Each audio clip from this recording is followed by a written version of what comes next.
বৃহস্পতিবার রাজ্যের অন্তর্বর্তী বাজেট পেশ হয়েছে। তার আগে কেন্দ্রের বাজেট পেশ হয়েছে। কেন্দ্রের বাজেটকে হামটি ডামটি বাজেট বলে মন্তব্য করেন মুখ্যমন্ত্রী মমতা বন্দ্যোপাধ্যায়। তার এই বক্তব্যকে বিজেপি তীব্র কটাক্ষ করছে। শুধু তাই নয়, মানুষ আর তৃণমূলকে বেছে নেবে না বলে মন্তব্য করেছে বিজেপি। এইবার পাল্টা মন্তব্য করলেন মন্ত্রী চন্দ্রিমা ভট্টাচার্য। কি বলেছেন শুনুন। হামটিটা পড়ে শুনিয়ে দিলাম যে হামটি ডামটি কি, তা হামটি ডামটি কেন বলেছেন মাননীয় মুখ্যমন্ত্রী বাজেটকে, সেন্ট্রাল বাজেট, সেটা বললাম। তো শুনতে শুনতে কিসের কি হলো জানি না, সবাই মিলে বেরিয়ে গেলেন।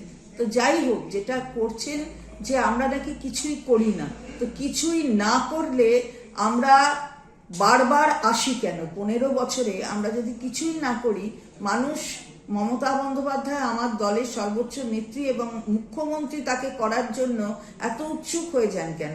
শুধুমাত্র তো 11ই হয়নি, তারপরেও তো হয়েছেন, 16 হয়েছেন, 21 হয়েছেন, আবার হবেন 26-এ।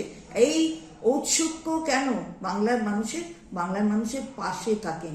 আমরা বলি না আমাদের সরকারটা তৃণমূল কংগ্রেসের সরকার, আমরা বলি এটা মা মাটি মানুষের সরকার।